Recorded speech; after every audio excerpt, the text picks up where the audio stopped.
And once the site's app once you verify that it's app running, you can go ahead and run your 3 commands from the spreadsheet. Put it back, open it back up.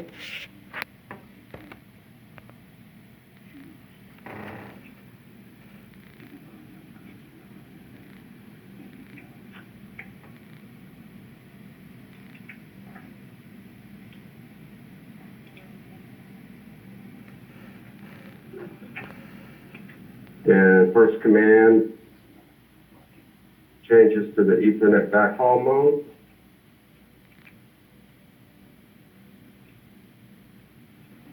Second command,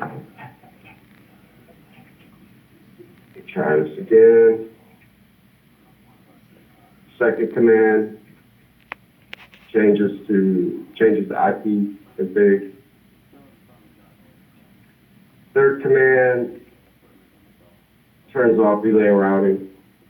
All right, and none of these become active until you terminate and reload the site.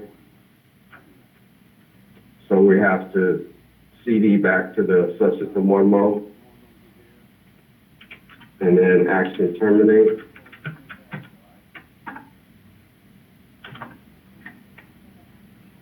And we'll monitor the event snoop.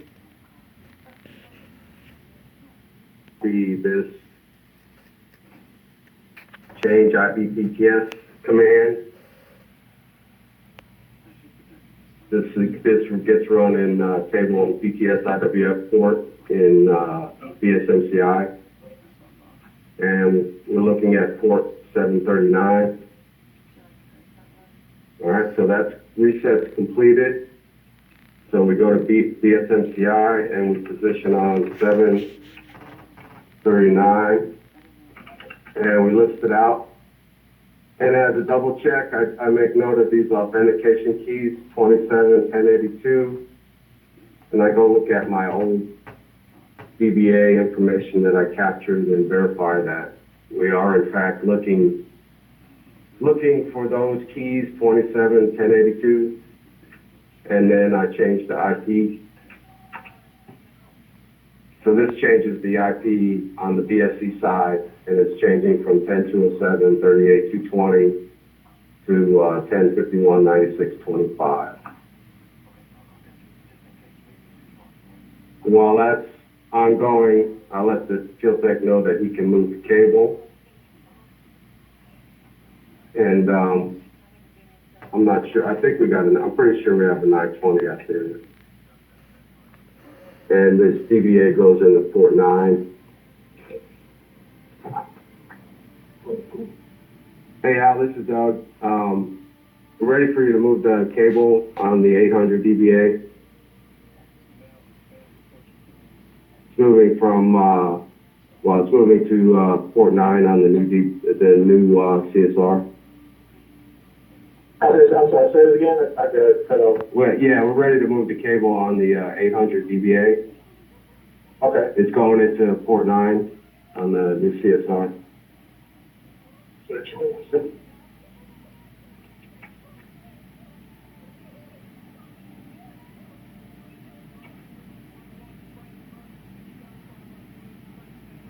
All right, and while he's doing that, we'll start pinging.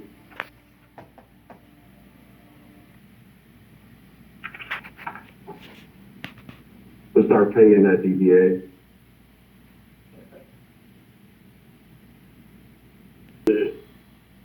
Progress mode, port 9.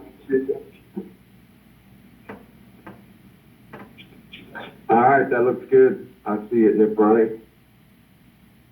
So you guys can go ahead and start the re-IP on the 800 LTE dub. Yes, sir.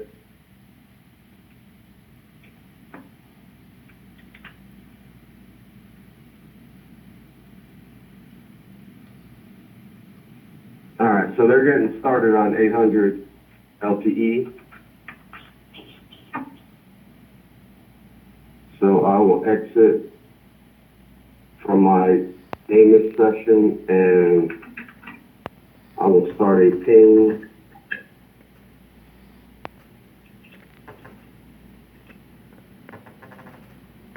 And we should be pinging 10.106.192.18,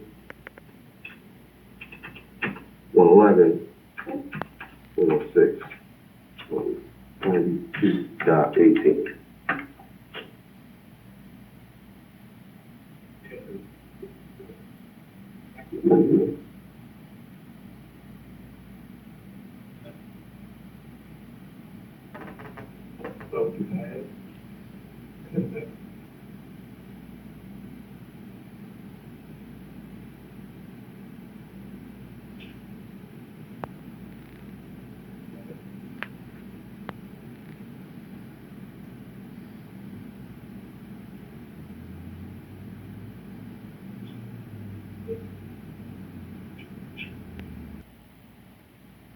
Yes.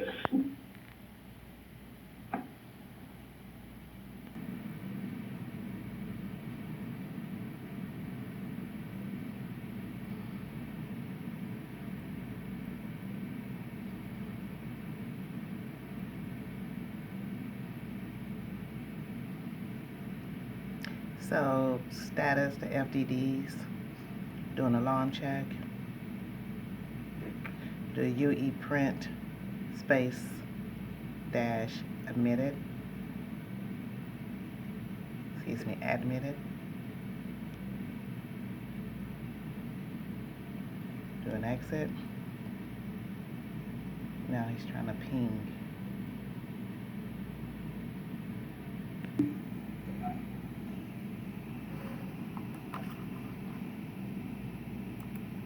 Hey Doug, what are we pinging right now? Doug, are you there?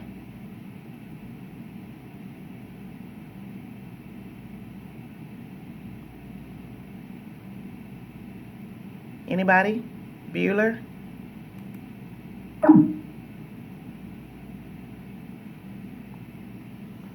Table.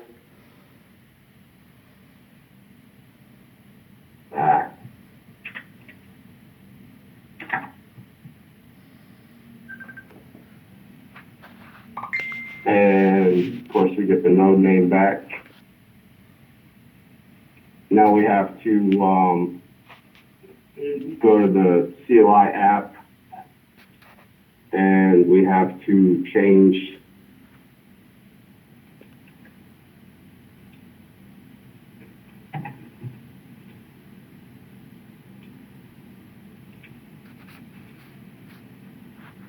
the IP address in ENM to match the new IP that we have now in the node. And we should see some reaction from the node in this Network Explorer GUI. So you should see the status, the sync status change. You should not see, at this point, you should not see unsynchronized or synchronized. So attribute or topology, either one of those two statuses will indicate that the node is in the process of syncing. So at least now we can assume that it's going to sync. And we'll go back to the node in Amos.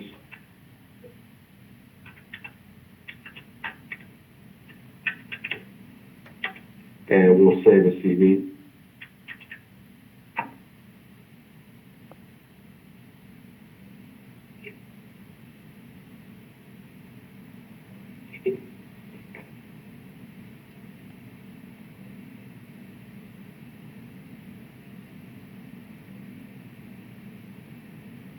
And then once the CV is saved, we can continue on with the Verify IP.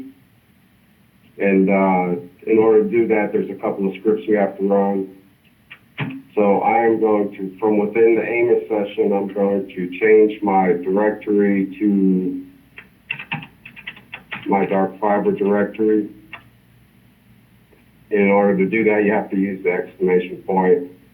ahead of any command. So exclamation point ls minus ltr, and it'll list out the files that I have in my dark fiber directory.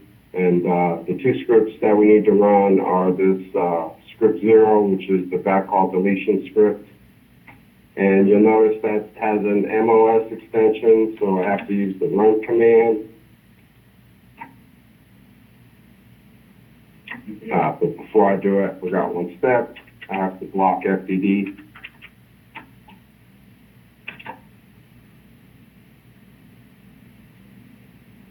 The node takes a lot more kindly to having these scripts run when the cells are blocked. We've had some issues with cells coming up locked after rebooting the node, and it's forced a second reboot to get them to come back up unlocked. So in order to avoid that, you block them before you run these scripts. Oh, it's not going to do anything. So run script 0.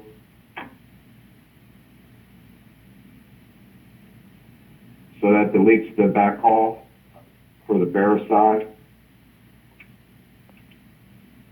And I list out my files again, and then I use trun I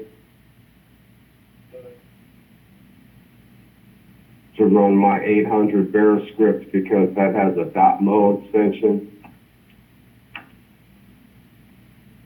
And basically, the extensions are different because the file structures are different. MOS files basically look just like one-line commands, just run one after the other. So it's basically a command line script like you would run it. It's just single one-line commands that run in series.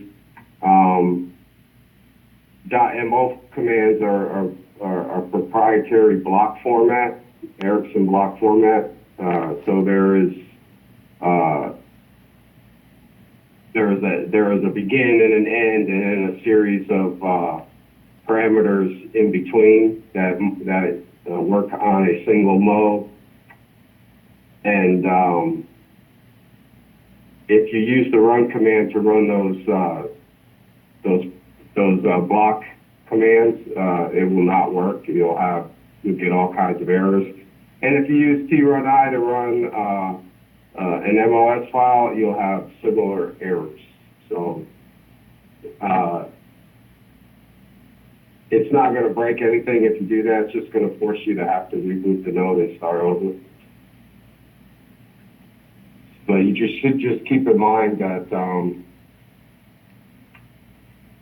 the structure of the file determines whether you use the run or trun I command. So you should at least whoever makes the script can put whatever extension on the end of it that they want, and they can actually use the wrong extension, and you can assume that if they did use the wrong extension, and you'll get a lot of errors if you use the wrong command. So for me, the best thing to do is to be aware of what is actually in a script file before you run it. And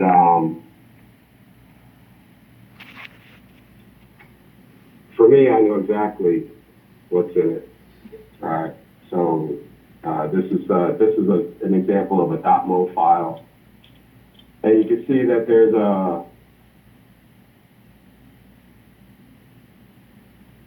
an action followed by a mo identifier and then a bunch of attributes.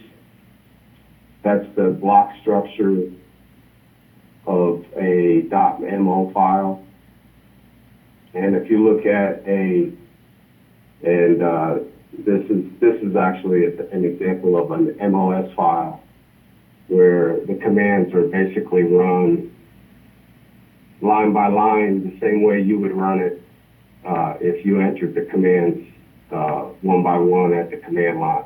So And that's the difference between the two different file types. And if you create your own scripts, if you use this structure, you should use the .mos extension to make it easier on other folks if they end up using it. It's just another thing you should keep in mind. So anyway,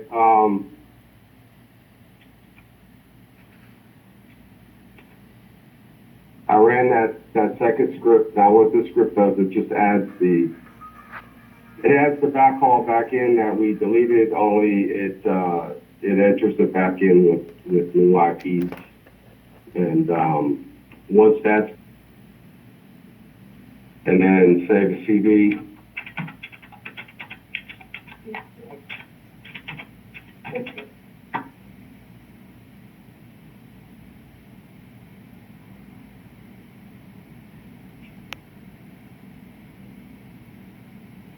And then reboot the node.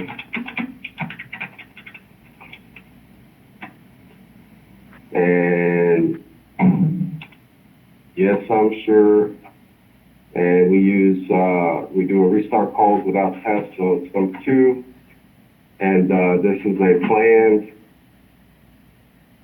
reconfiguration, so it's 0.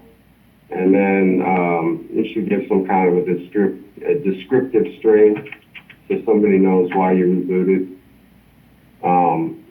Just FYI, if you ever reboot a node,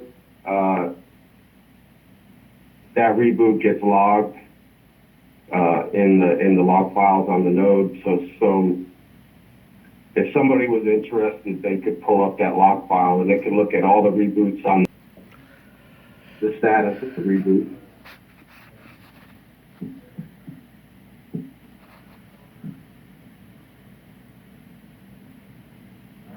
They just rebooted. Then do a poll to check the status of the reboot.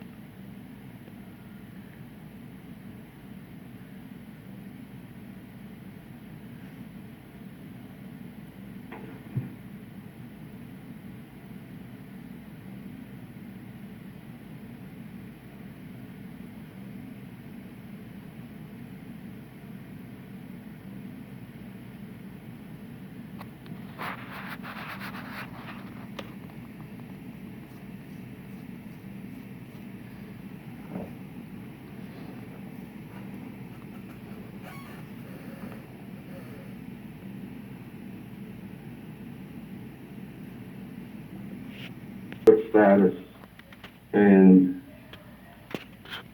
when the MMEs are connected, they'll be unlocked enabled. So that gives you an indication that the backhaul is good. At least that connectivity's been restored to the MMEs. And you see the cells up and enabled.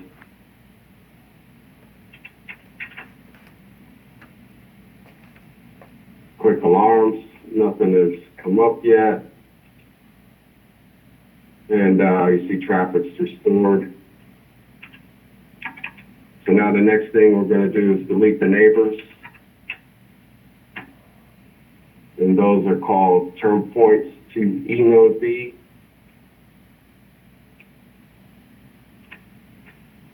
So delete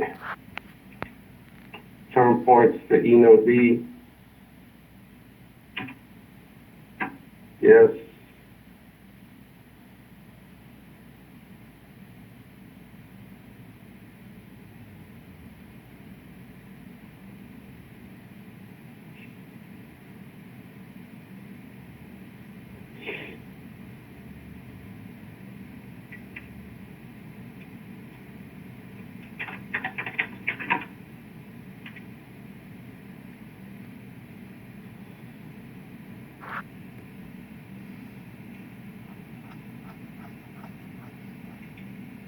And we'll save a CD.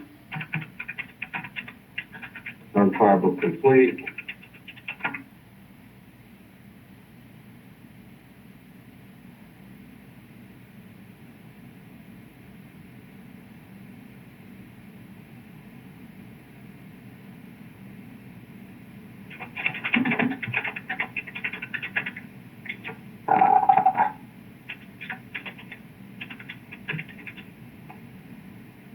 S20 EIP2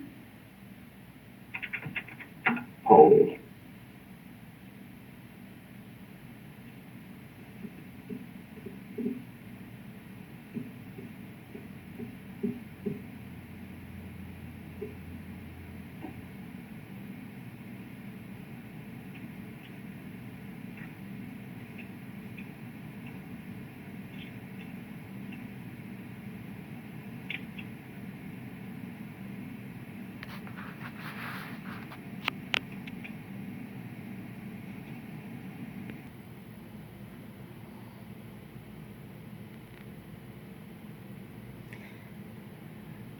When you get 3 minutes into the download, then we're gonna go ahead and bring up the DBA. So that's by going to So Celia STMME, and bringing it in service. STFDD, alarm check. Call processing check, everything looks good there so far.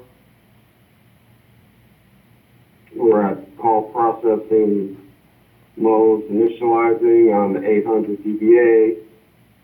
So at this point, we start on the RIP of the 1900 dBA and AEM, always starting with the AEM.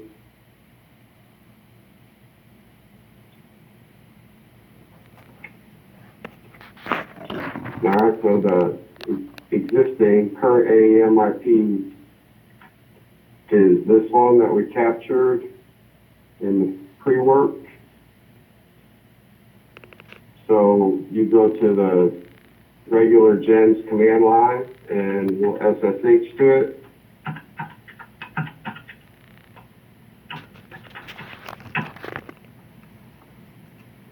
Using the normal admin account. And always do a show card all to make sure you're in the right one. ETS ID string. And it gets that ETS ID directly from the DBA. So if you see the correct ETS ID, you know you're in the right one. So now we go to config mode. And we grab our list of commands, copy them in a block, and we paste them all in. Commit. It asks you if you're sure. Any commands that force a reboot will ask you if you're sure. Click yes. And this terminal session will lock up because the node has dropped connection.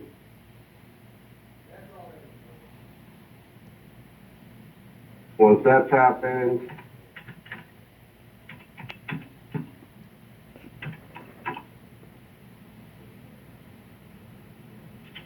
you can go to the 1900 dBA subsystem 1 mode.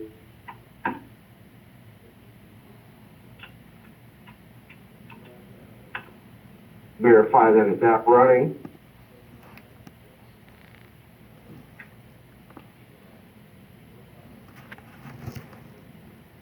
And then you run your 3 commands.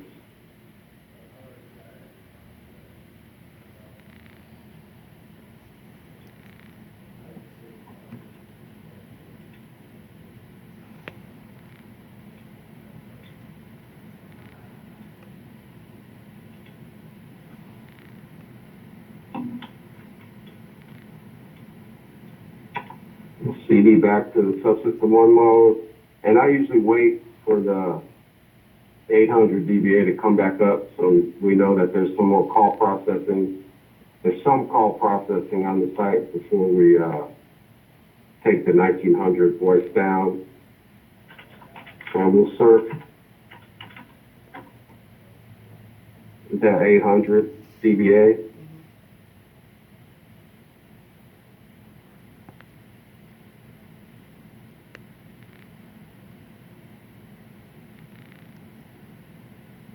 And it looks like everything's back up.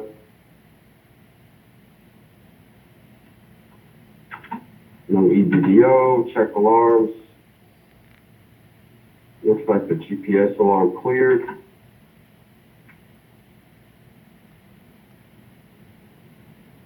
So at that point,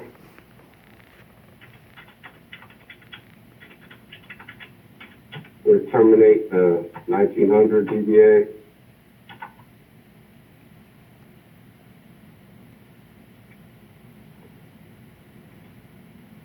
Oh, it's over here.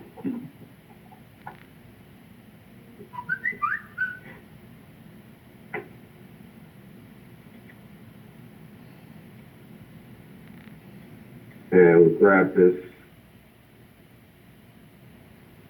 change IP BTS command for the BTS IWF port table, and we're going to position on 566.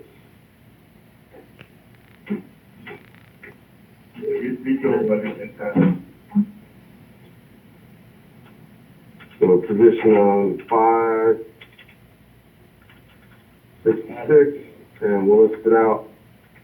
And you see here it's 271080. And we'll just do a quick check to make sure we're looking at the right BTS IWF port. And then we'll change the IP. And while that's going, we'll let the field tech know he can move the cable. Hey guys, it's Doug. 800, everything's back up on that, and we're ready to move the cable on the 1900 DBA. Should be going into port 7 on the new CSR.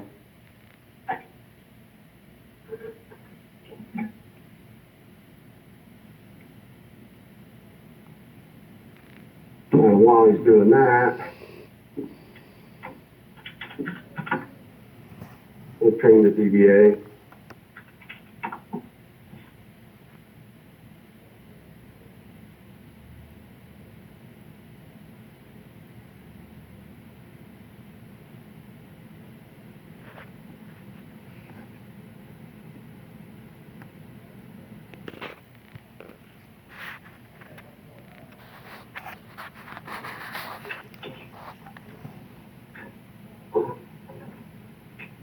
Did you hear me, Mr. Doug? Yeah, I'm waiting for it to go nip. It hasn't changed yet. I'll give it a little bit. Okay.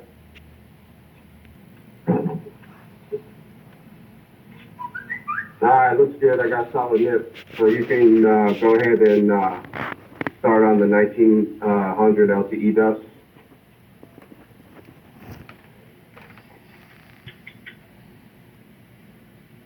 Okay, I'll let you know when it's done.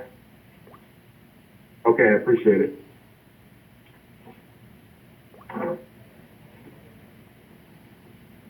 right, so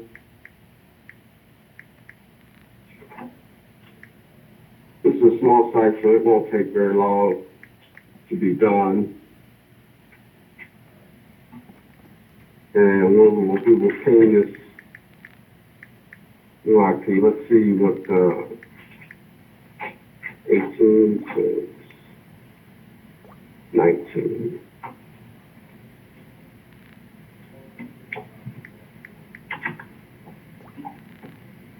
We'll have that IP pinging so that when he does finish and moves the cable, we should see it right away.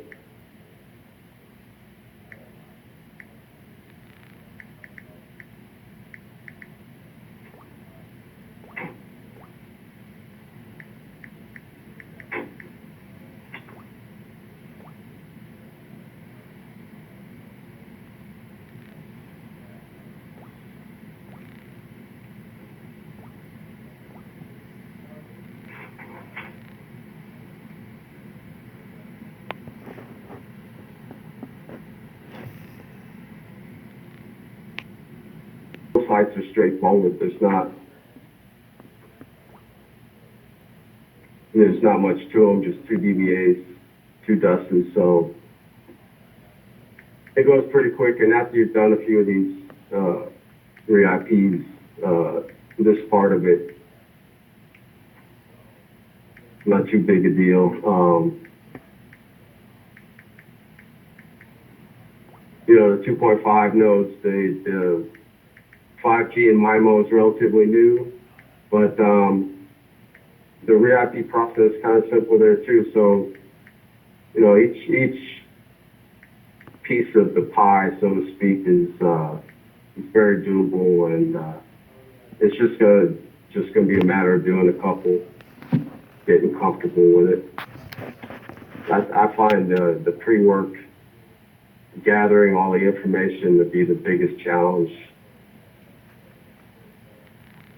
That part of it's getting old. If anybody can figure out an easier way to do it, faster way to do it, I'm down with changing the process. I mean, like this site, for example, I mean, we can re-IP this site if you have an experienced field tech in about an hour, but it takes you about an hour to do the pre-work, to gather all the information and get the scripts all ready and get them where they need to go to run them. So it's quite a bit of work up front for us, and I don't think a lot of people realize how much, because they keep trying to ramp up the number of these we do per day, and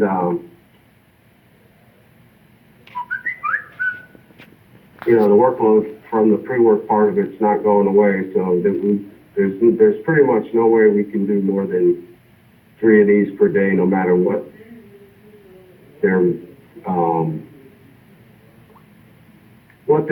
their pressure is to get this project advanced.